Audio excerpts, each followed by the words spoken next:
आज का प्रश्न है कि रॉकेट में ईंधन के रूप में हाइड्रोजन का उपयोग किया जा रहा है। क्या आप इसे सीएनजी की तुलना में अधिक स्वच्छ ईंधन मानते हैं? क्यों अथवा क्यों नहीं? तो हमें ऐसे जो है निम्नलिखित कारणों से हाइड्रोजन यानी कि हाइड्रोजन सीएनजी की तुलना में अधिक स्वच्छ माना जाता है। निम्नलिखित कारणों से हाइड्रोजन सीएनजी की तुलना में अधिक स्वच्छ माना जाता है। क्यों? कि पहला जो कारण है कि सीएनजी जो है एक परंपरागत ऊर्जा स्रोत है, जबकि हाइड्रोजन नहीं है। और सीएनजी के दहन से कार्बन डाइऑक्साइड गैस उत्पन्न होती है, जो कि ग्रीन हाउस गैस है। और हाइड्रोजन गैस ऐसा नहीं करती है और इसके दहन से कोई भी प्रदूषण नहीं होता है।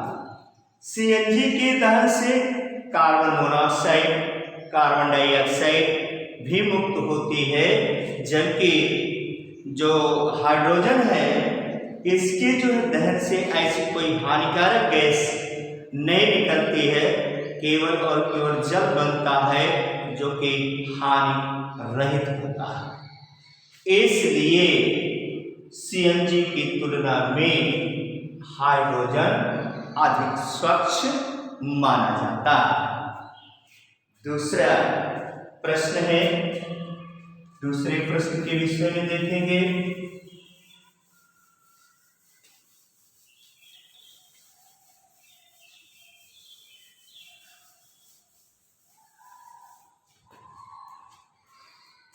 ऐसे दो ऊर्जा स्रोत के नाम लिखिए जिन्हें आप नवीकरणीय मानते हैं। ऐसे दो ऊर्जा स्रोत के नाम लिखिए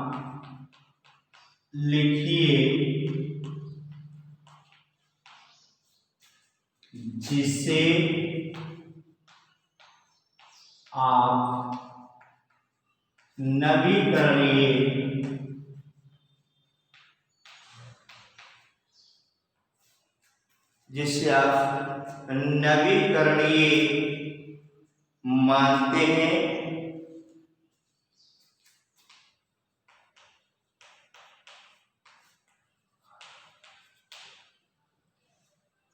अपने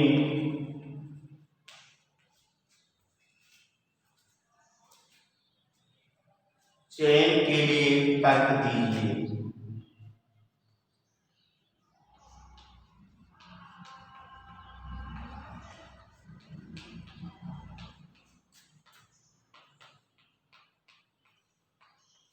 चयन के लिए तर्क दीजिए।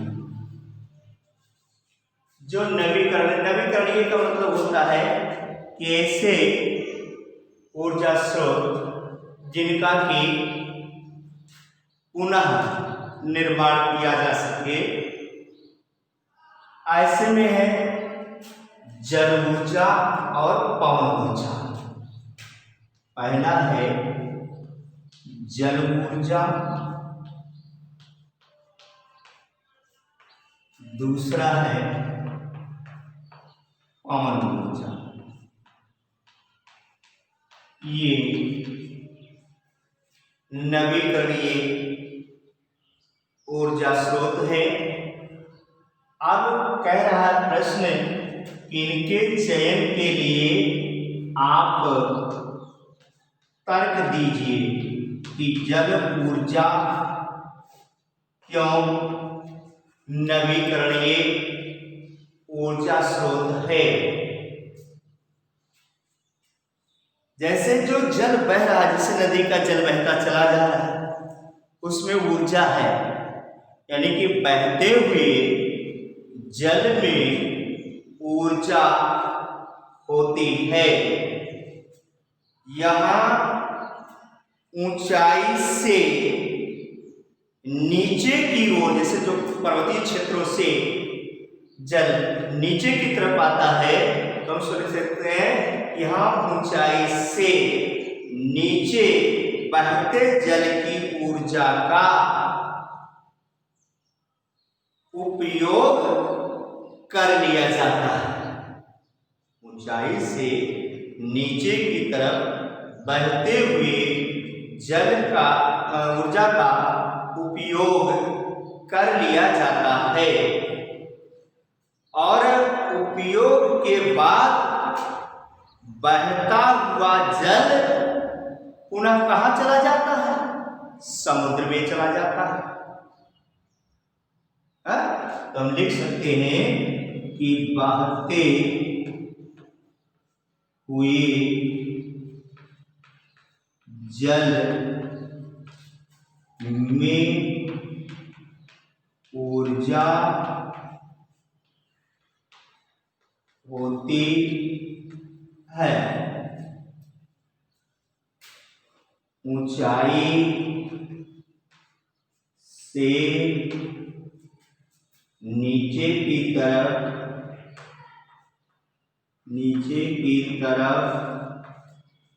बहते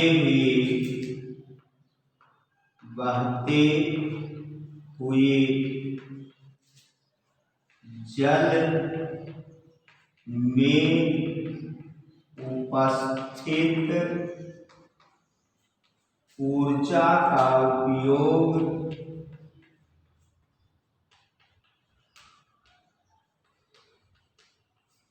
कर लिया जाता है।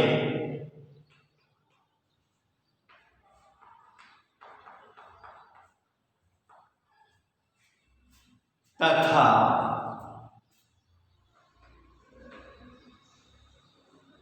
जल बहते हुए समुद्र में चला जाता है।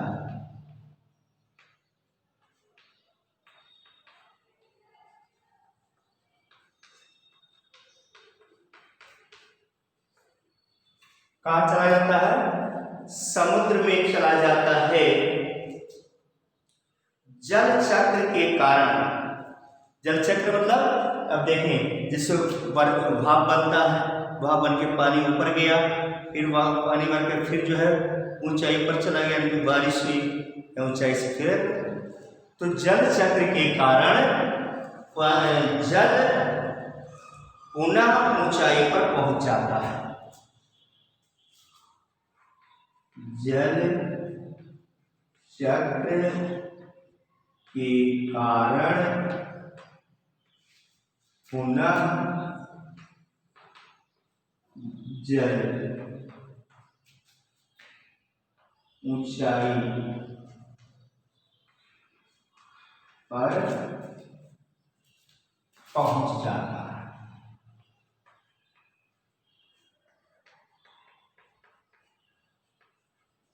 ऊंचाई पर पहुंच जाता है, जहां से बहकर फिर नीचे आता है। से बहकर फिर नीचे आता है। इसलिए जल नवीकरणीय ऊर्जा स्रोत है। इसलिए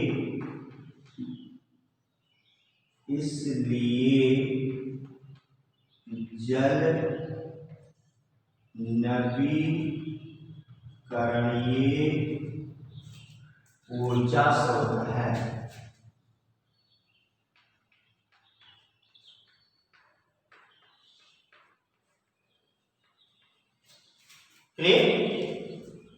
अब दूसरा पवन ऊर्जा।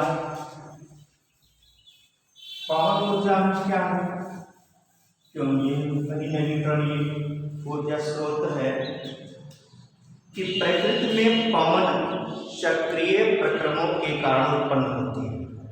प्रकृति में पवन चक्रीय प्रक्रमों के कारण उत्पन्न होती है।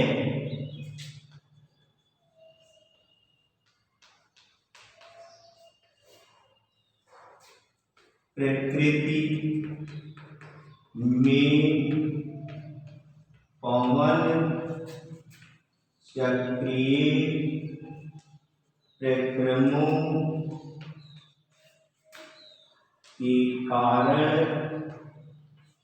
उत्पन्न होती है।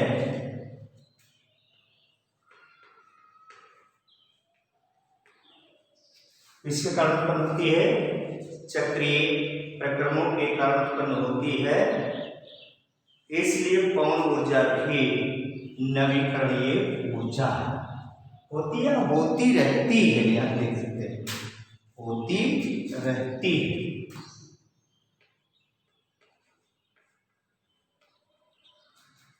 अतः पवन नवीकरणीय ऊर्जा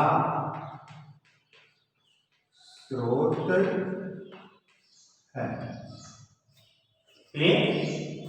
तो इस तरह से हम लिख सकते हैं कि जल ऊर्जा और पवन ऊर्जा ये ऊर्जा के नवीकरणीय स्रोत हैं।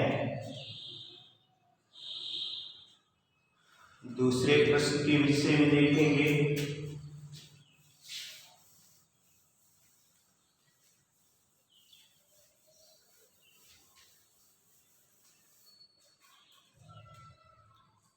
जीवाश्म ईंधन, प्रश्न है ऊर्जा स्रोत के रूप में जीवाश्म ईंधन तथा सूर्य की तुलना कीजिए। ऊर्जा स्रोत के रूप में, ऊर्जा स्रोत के रूप में प्रश्न जीवाश्म ईंधनों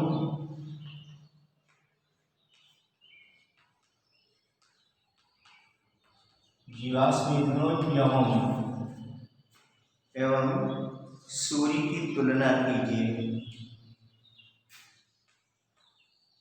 सूर्य की तुलना कीजिए। देखें, दो कॉलम बना लेते हैं इसके तुलना के लिए। एक में जीवाश्म ईंधन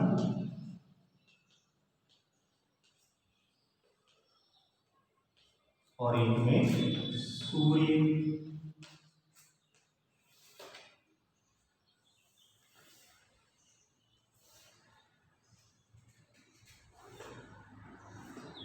इस तरह से तो जीवाश्म ईंधन जो है ये परंपरागत ऊर्जा स्रोत है। यह परंपरागत ऊर्जा स्रोत है।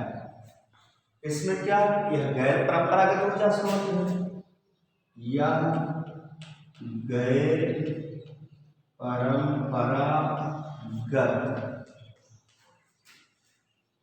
ऊर्जा स्रोत है, पहला पॉइंट। दूसरे पॉइंट में क्या है, जीवाश्म ईंधन का उपयोग कभी भी ऊर्जा स्रोत के रूप में किया जा सकता है। जीवाश्म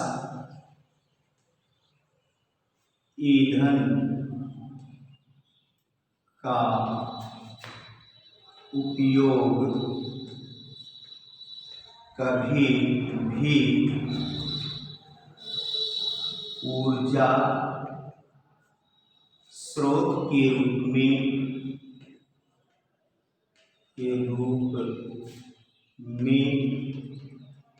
किया जा सकता है। और जो ये है कि सौर ऊर्जा सामान्यतः दिन में ही उपस्थित होती है। सौर ऊर्जा सामान्यतः दिन में ही उपस्थित होती है, दिन में ही उपस्थित होती है, अतः इसका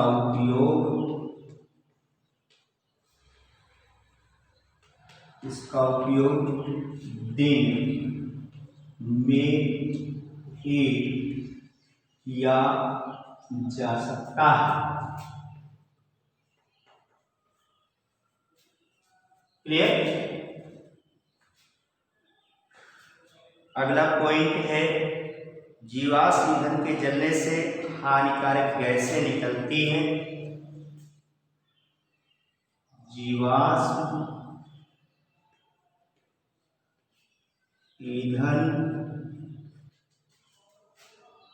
के जलने से हानिकारक गैसें निकलती हैं, जिससे वायु प्रदूषण होता है। क्या होता है? वायु प्रदूषण होता है। ठीक। और सौर ऊर्जा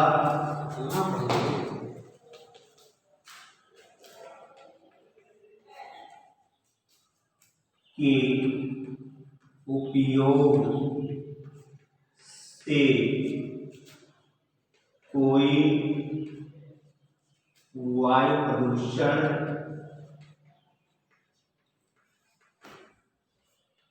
नहीं होता है।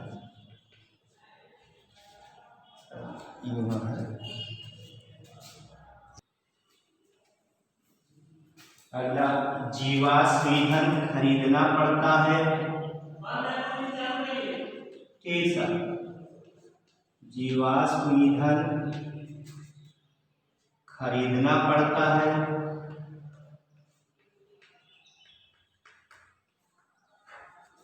जीवाश्म ईंधन खरीदना पड़ता है और सौर ऊर्जा का मूल्य, जो मूल्य है इसका, नहीं चुकाना पड़ता है। भाई धूप में जा रहे हो, ऊर्जा मिल रही है, इसका कौन पैसा दे रहा है? तो सौर ऊर्जा का मूल्य, ऊर्जा का मूल्य नहीं चुकाना पड़ता है।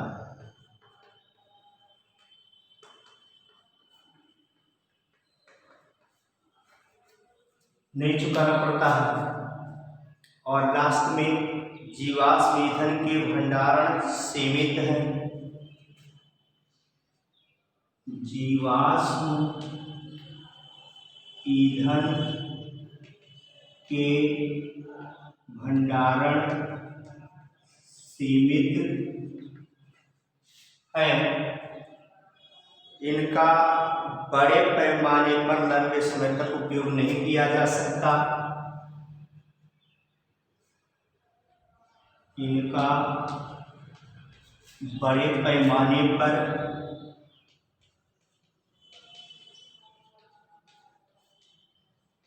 लंबे समय तक उपयोग नहीं किया जा सकता, किया जा सकता।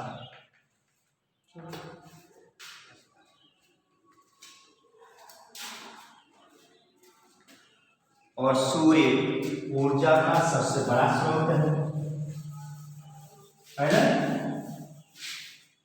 सूर्य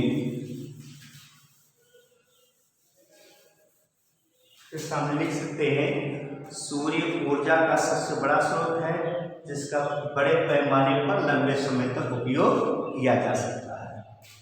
सूर्य ऊर्जा का सबसे बड़ा स्रोत है, जिसका लंबे समय तक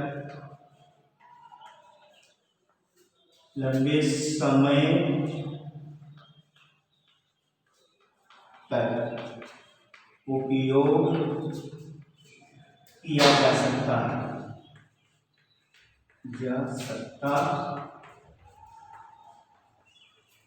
आई बात समझ में? इस तरह से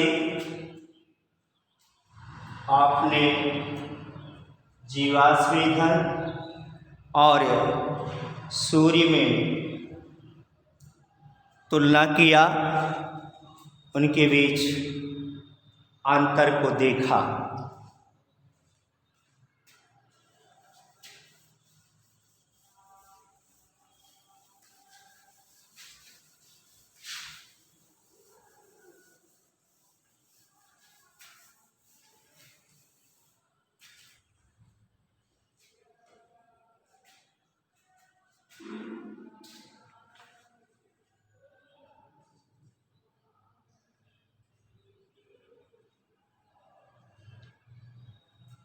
इस तरह से आप नोट्स बनाएंगे और इसके विषय में लिखेंगे।